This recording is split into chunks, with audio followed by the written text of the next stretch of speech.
Pruning ठीक से नहीं होती तो आपका प्रोडक्शन जीरो है। तो इस तरह की ब्रांचेस आप बेस से बहुत इंपॉर्टेंट है ऑर्चर्ड में एक अच्छी प्रोडक्शन के लिए। नॉर्मल फील्ड में हम लाइट का पेंट्रेशन, ट्रेनिंग प्रूनिंग का जो पार्ट है वो सबसे इम्पोर्टेंट पार्ट है, क्योंकि आड़ू, आलू बुखारा, नाशपाती और सेब, ये चारों ही क्रॉप ऐसी हैं कि अगर आपकी प्रूनिंग ठीक से नहीं होती तो आपका प्रोडक्शन जीरो है। अगर आपने देखा होगा, हिमाचल वालों को पता है कि वहाँ बोलते हैं बीमा बनता है, हमारे अंग्रेजी में बोलते हैं स्पर डेवलपमेंट होती है, हमारे यहाँ बोल देते हैं हम नॉर्मल भाषा में कि गांठ जब तक डेवलप ना हो। एक छोटी जो इस तरह से आपको आड़ू में छोटी जो आँख दिख रही है, ठीक है, इसकी मैच्योरिटी आपको डिपेंड करती है। सेम आपका आड़ू, आलू बुखारा, नाशपाती, आपका जो एप्पल है और नाशपाती है उसमें स्पर डेवलपमेंट का अलग प्रोसेस है।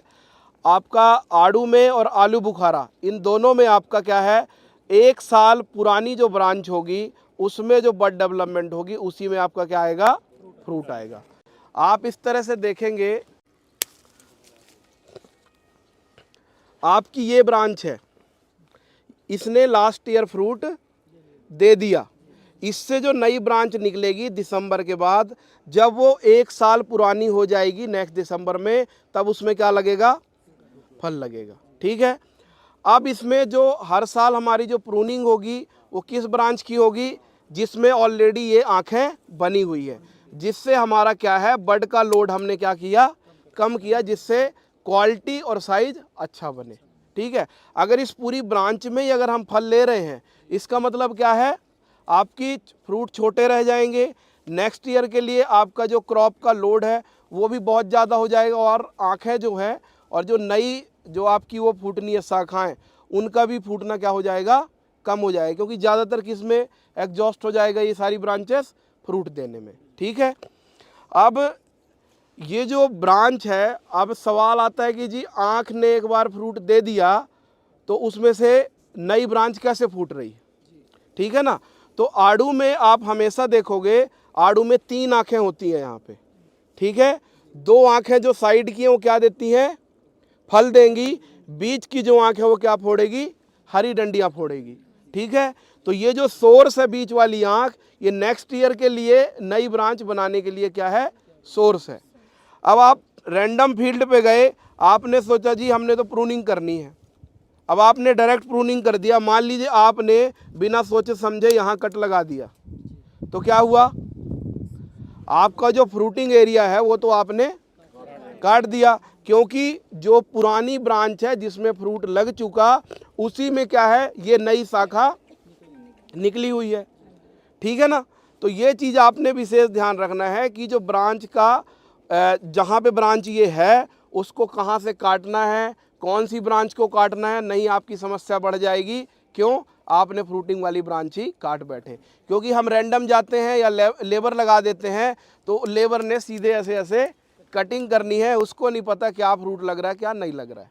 ठीक है, अब जो रेगुलर जो हमारी प्रूनिंग होती है, अब बात आ गई रेगुलर प्रूनिंग की, तो रेगुलर प्रूनिंग में हम क्या करते हैं, ये जो आपकी पूरी लंबी चौड़ी ब्रांच आई हुई है, इसको हम 50% भी काट सकते हैं, 30% भी काट सकते हैं और 50% भी काट सकते हैं, या आप 40 रख के 60 भी काट सकते हो, 50 रख के 50 काट सकते हो।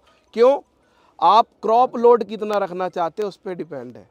जितनी आपको डरते डरते काटने जाइए, आगे आगे का काट दें, नुकसान हो जाएगा, नहीं तो आपको वही है कि क्रॉप लोड बहुत ज़्यादा आएगा, फ्रूट साइज छोटा रह जाएगा।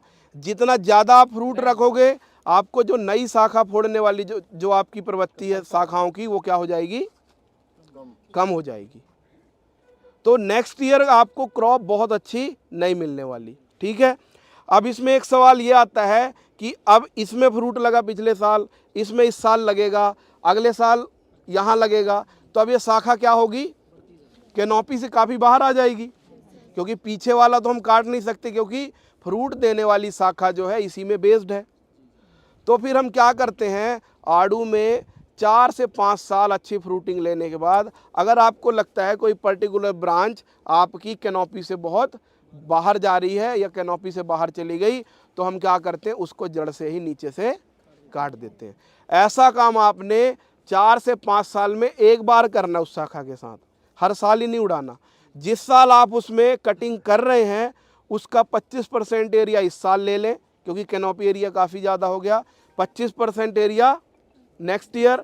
इस तरह से एकदम से ही आपका जो ब्रांच है उसका लोड कम नहीं होगा और आपकी क्रॉपिंग भी बनी रहेगी। क्लियर है क्या? ठीक है जी, कोई कंफ्यूजन है तो बताएं, है क्या? एक ये प्लांट आपका डिपेंड 25% एरिया, जड़ से नहीं निकालना जी, ठीक है ना। आपका पूरा क्रॉप लोड है, काफ़ी चारों तरफ ब्रांच का लोड काफ़ी हो गया।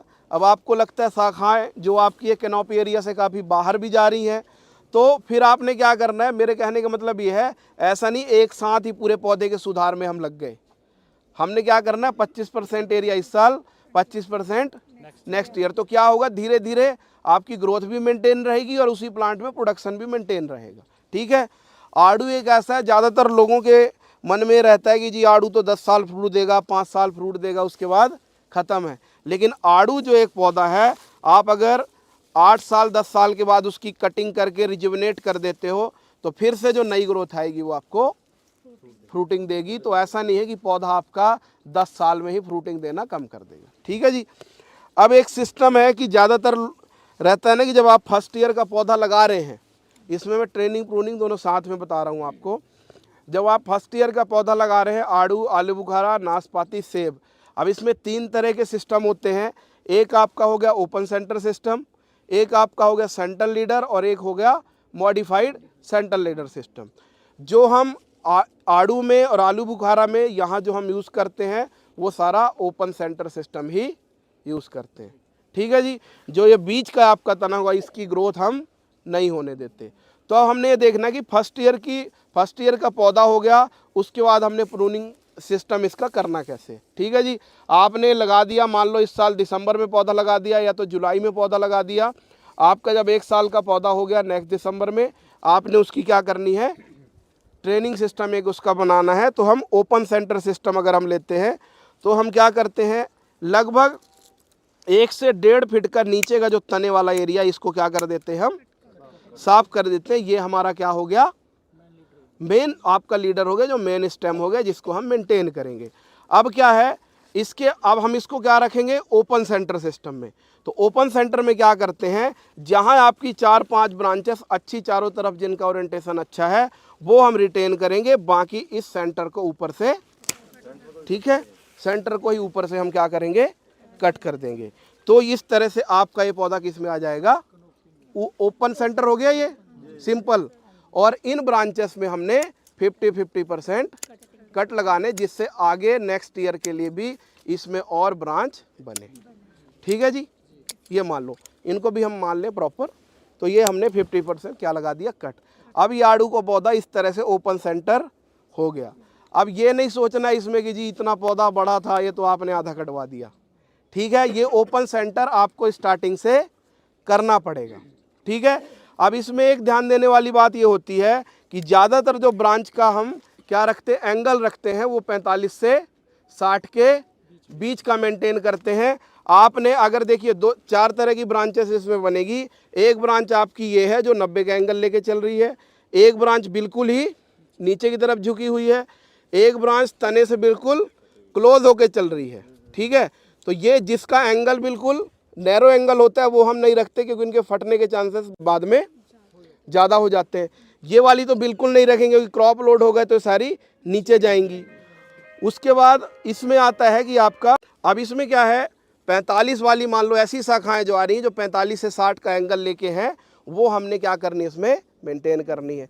अब सवाल ये आता है कि पौधा, हम बोलेंगे थोड़ी पौधे क्योंकि सारी 45 से 60 वाली निकालना, 90 वाली भी होंगी, नीचे वाली भी होंगी। तो जो बहुत ही ज़्यादा आपकी लटकने वाली शाखाएं हैं वो तो हम रिमूव कर देते हैं। ठीक है। लेकिन जो 90 वाली शाखाएं हैं जनरली हम उसको क्या कर लेते हैं, यूटिलाइज कर सकते हैं। इस 90 वाली शाखा को 30% हम क्या रखेंगे, 30% रख के बाकी 70% हटा देंगे। और इस 90 वाली शाखा को जब यहाँ से कोई शाखा आपकी फूटेगी तो फ्यूचर में इसको इस तरह से एंगल बनाने की कोशिश करेंगे। ये शाखा यहाँ से निकल के फिर से मेंटेन हो जाएगी। तो आपका ये एंगल लगभग 60 के आसपास मेंटेन हो जाता है, जिससे इस ब्रांच की भी स्ट्रेंथ मेंटेन रहती है।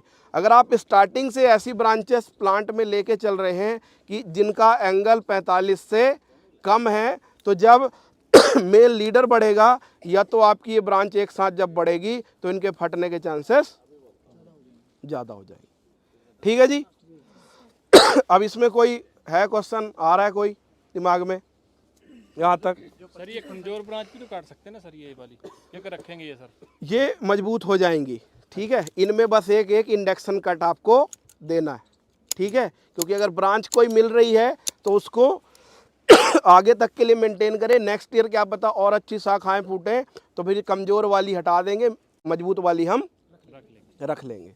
तो कोई भी ब्रांच निकली हुई है उसको स्टार्टिंग से ही ऐसे ना छेड़े कि सब उड़ा दे, खराब है। जो आपके इस कैनोपी एरिया के लिए सफिशिएंट ब्रांचेस बन रही हैं उनको रखें अगर अच्छे एंगल में है तो। ठीक है जी। 25% कह रहे हैं आप जड़ से तने के साथ में काट देते हैं। कौन सा? हाँ मान ली नहीं, ये जो तो प्रूनिंग का पार्ट है, ये आपका हो गया ट्रेनिंग वाला पार्ट। मान लो ये आपकी ब्रांच थी, अब इसने फ्रूट दे दिया, इसने दे दिया, इस पीछे वाली ने भी दे दिया। अब प्रोडक्टिव एरिया तो आपका यही रह गया ना, देखा जाए तो ये वाला एरिया। तो अब जब ये ब्रांचेस काफ़ी ज़्यादा, एक तरह से पीछे वाला एरिया क्या हो गया, बैरन एरिया हो गया, इसमें कोई प्रोडक्शन नहीं आने वाली। सिर्फ वो क्या कर रहा है, आपका कैनोपी एरिया घेर रहा है, प्रोडक्शन तो नहीं दे रहा है। तो इसको फिर हम कहाँ से हटा देंगे? नीचे से। तो फिर जो नई ब्रांच आएगी उस साल तो उसमें फ्रूट नहीं आएगा, लेकिन नेक्स्ट ईयर वो फ्रूटिंग में आ जाएगी। इसलिए बोल रहा हूँ कि 25% एरिया इस साल हटाया, 25% एरिया नेक्स्ट ईयर, तो आपका क्रॉप लोड भी मेंटेन रहेगा और आपकी कैनोपी भी धीरे धीरे 4 साल 5 साल में जो हम सुधार कर रहे हैं वो भी मेंटेन होता चला जाएगा। ठीक है जी। सेम अगर हम तीनों ट्रेनिंग सिस्टम की बात यहीं कर लेते हैं। अब सेम यही पौधा है आपका ओपन सेंटर, ये नॉर्मल हमें पौधा मान के चल लेते हैं। ठीक है जी। अगर हम इसको एक बार ओपन सेंटर करने के बाद यहाँ से जो ब्रांच फूटेगी फिर इसको मेंटेन करेंगे, और फिर यहाँ पे जो ब्रांचेस आएंगी फिर हमने उसको मेंटेन रखना है। फिर नेक्स्ट ईयर ऊपर से मेन लीडर को कट करना है, फिर से ब्रांचेस मेंटेन करनी है। तो ये क्या हो गया? Modified leader system. ठीक है। अब ये ब्रांच ये थी एग्जाम्पल के लिए। ठीक है जी, ये आपकी ब्रांच निकली, आपने इसमें इस ब्रांच से जो लास्ट आपका नीचे वाला घेरा है इस पे जो कट लगाएंगे, जो आप ऊपर जो आपकी ब्रांचेस के ओरिएंटेशन, स्पेस भी तो रखना है ना। तो ये लगभग इस ब्रांच से ये वाला एरिया 1 से 1.5 फुट का आप मेंटेन कर सकते हो। वैरायटी वाइज ये डिपेंड करता है। ठीक है। अब आपने ये घेरा ये रखा, नेक्स्ट ईयर यहाँ से जो बढ़ा था इसके ऊपर भी ब्रांच बढ़ गई और फिर आपने इसको यहाँ से काट दिया और ये इनको भी 50% कट लगा दिया, तो एक घेरा ये बन गया, नेक्स्ट ये बन जाएगा। तो ये आपका मॉडिफाइड लीडर सिस्टम है। हॉर्टिकल्चर की भाषा में मेन तने को हम क्या बोलते हैं? लीडर। तो हमने लीडर को मॉडिफाई करते हुए आपकी कैनोपी डेवलप कर रहे हैं। तो एक घेरा ये ग्रोथ, फिर ये घेरा, फिर ग्रोथ, तो ये आपका क्या हो गया? Modified leader system. Central leader system जो एक ट्रेनिंग सिस्टम वो हम नहीं लेते, क्योंकि एकदम आपकी वो स्टेम की ग्रोथ बढ़ती है। तो ये जो पूरा स्टेम है वो हमारे यहाँ बहुत ज़्यादा ग्रीन ग्रोथ होने के कारण उसकी जो वो है स्ट्रेंथ है वो कम हो जाती है, क्योंकि वो कहीं से पूरा एकदम मोटा नहीं होता, समय के साथ वो मैच्योर होता है। तो उसके गिरने के चांसेस और ब्रेक होने के चांसेस ज़्यादा होते हैं, क्योंकि ये सिंगल स्टेम अगर हम लीडर में हम क्या करते हैं, सेंट्रल लीडर में ये आपका मेन स्टेम बढ़ता रहता है, बिना कुछ काटे हम शाखा साइड की ब्रांचेस मेंटेन करते रहते हैं, लेकिन उसमें पूरा तना थोड़ा सा कमज़ोर रह जाता है क्योंकि सिर्फ ग्रोथ ही ग्रोथ कर रहा है लंबाई में। ठीक है। अब डिपेंड करता है, अब एक क्वेश्चन ये आता है जी पौधे की हाइट मेंटेन कितनी करनी? ठीक है ना। तो कितनी मेंटेन करेंगे पौधे की हाइट? अब ये तो है नहीं ना कि ये 10 घेरे बना लेंगे जो बड़ा मज़ा आएगा, 10 ऊपर तक नाशपाती लेके सीढ़ी से तोड़ेंगे। ठीक है ना। तो मैक्सिमम क्या है, जो भी आप जो ये 2 लाइनों के बीच की स्पेसिंग ले रहे हैं, मान लो आप क्या लेते हैं इसमें 20 फीट लेते हैं दोनों के बीच की, तो मैक्सिमम हाइट आप कितनी मेंटेन कर सकते हैं? इस बीच की दूरी का 75%। ठीक है जी। मान लो ये 10 लेते हैं तो आप इसको कितनी रखेंगे? 7.5।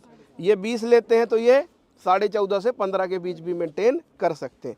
तो ये मैक्सिमम हाइट में जितने घेरे मेंटेन हो जाए वैसा करने से क्या है, लाइट के लिए कोई दिक्कत नहीं होती, क्योंकि मान लो ये लाइन आपकी 10 फुट पे है, अगली 20 फुट पे है, तो उसकी छाया नेक्स्ट रो को पढ़नी।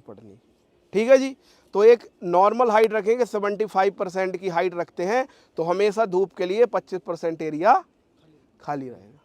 ठीक है जी। क्या हाई डेंसिटी को भी पॉसिबल है? हमारे यहाँ बहुत ज़्यादा हाई डेंसिटी, मैं वैसे जनरल जी, हाई डेंसिटी के लिए यहाँ वाली क्रॉप जो है, चाहे आड़ू है, प्लम है, चाहे अमरूद है, हाई डेंसिटी पॉसिबल है हमारे यहाँ, बट हम सिर्फ नॉर्मल डेंसिटी से मीडियम डेंसिटी पे लाते हैं।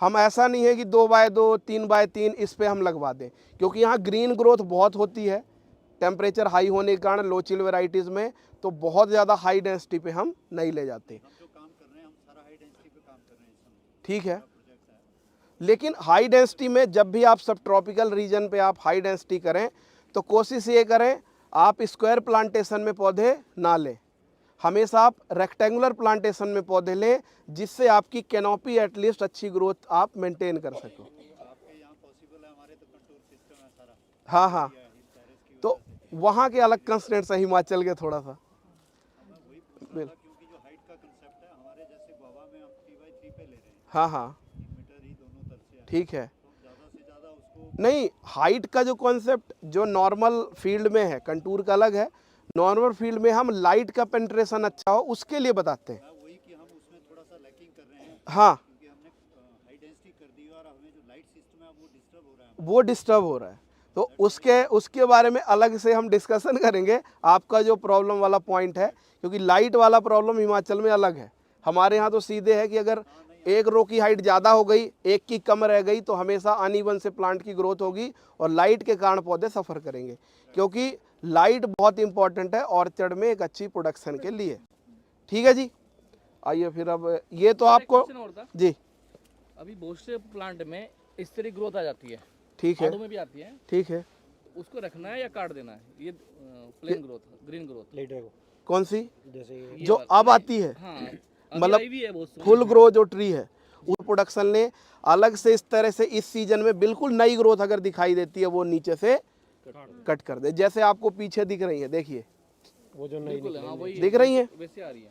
मैं आप यहीं खड़े रहें, मैं वहाँ जाके दिखाता हूँ। कॉपी है, ठीक है जी।